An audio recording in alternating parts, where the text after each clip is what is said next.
कहानी है रानो चिड़िया की। रानो चिड़िया मधुपुर के जंगल में अपनी 7 बेटियों के साथ रहती थी। उसके पति की मृत्यु हो गई थी। रानो चिड़िया जंगल में समोसे बनाकर अपना गुजारा चलाया करती थी। अरे अरे रानो बहन, मुझे भी समोसे दे दो।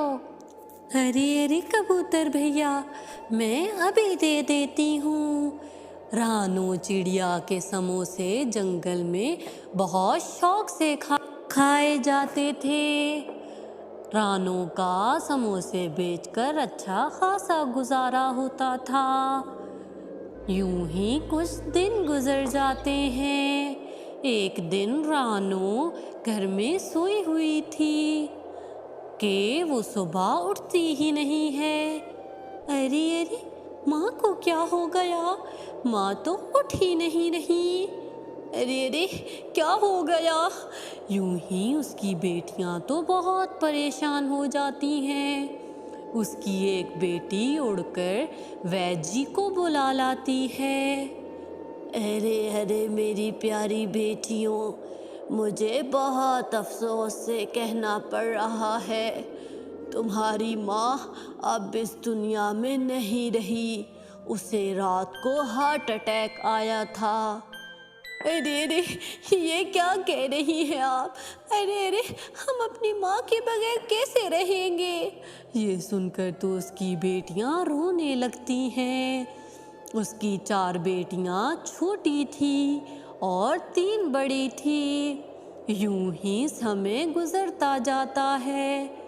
अरे अरे, हमें अब कोई काम करना होगा, वरना हमारी छोटी बहनें भूख से मर जाएंगी। माँ के बाद अब हमारी जिम्मेदारी है कि हम उनका ख्याल रखें।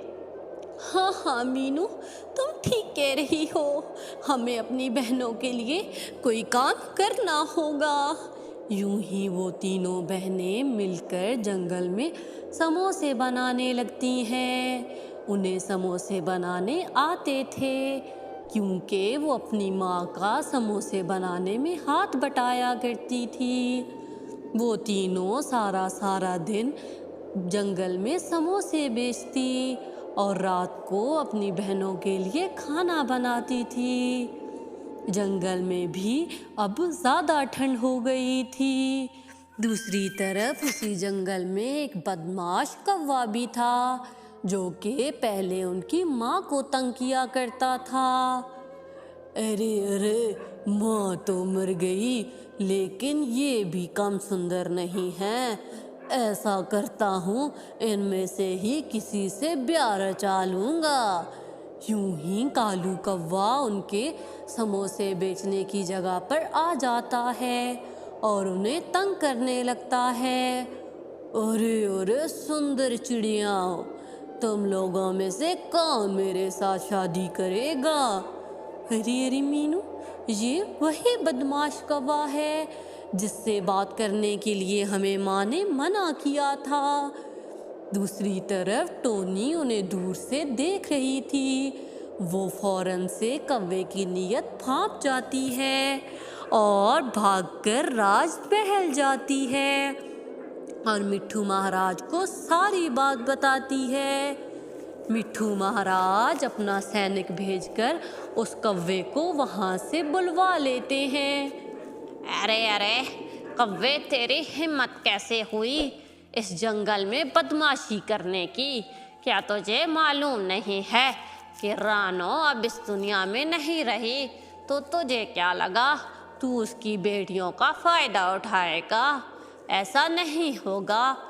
अरे अरे, मैंने ऐसा कुछ नहीं किया, वो झूठ बोल रही है। अरे अरे, रानो भी हमेशा तेरी शिकायत किया करती थी और अब उसकी बेटियां कर रही हैं। तू कभी नहीं सुधरेगा। यूं ही मिट्ठू महाराज कालू कौवे को जेल में डाल देते हैं।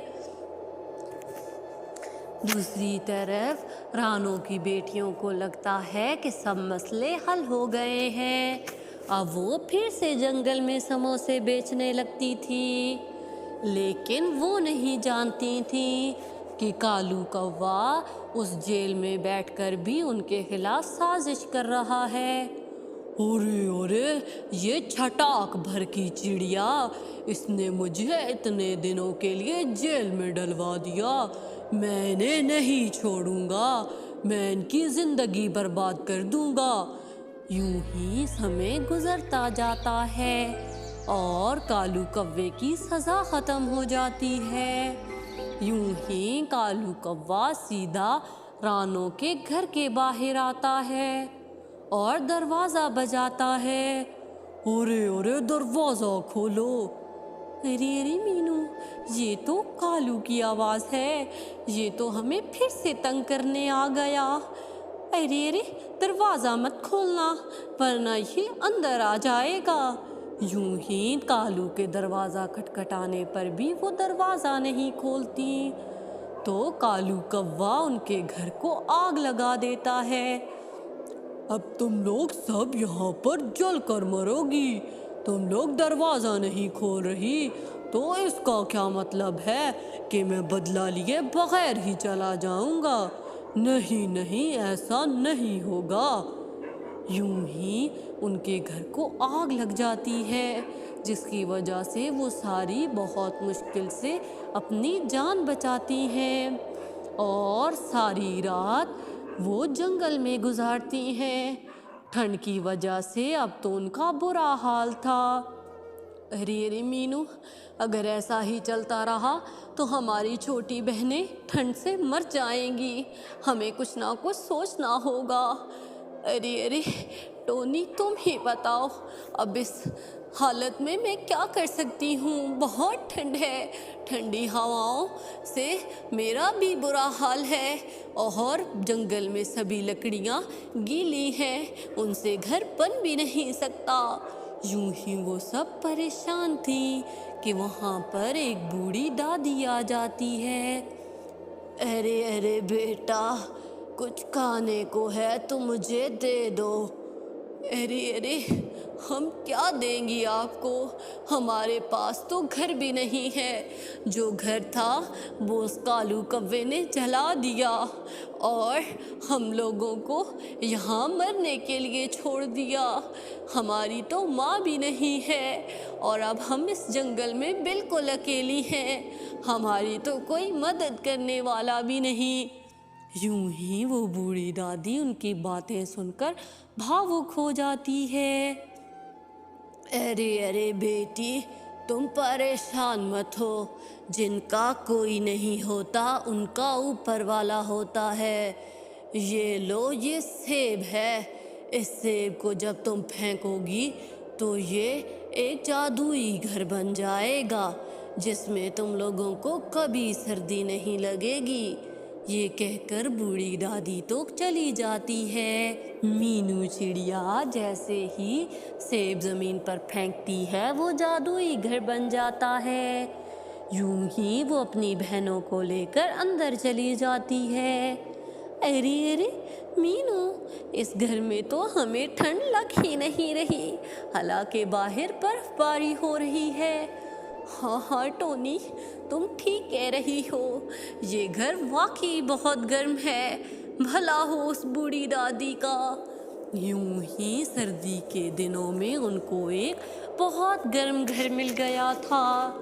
यूं ही वो वहाँ पर रात गुजारती हैं और सुबह होते ही मीनू और टोनी मिलकर मिट्ठू महाराज के पास जाती हैं और मिट्ठू महाराज कालू कौवे को बुलवाकर उसे सारी जिंदगी के लिए जेल में डाल देता है।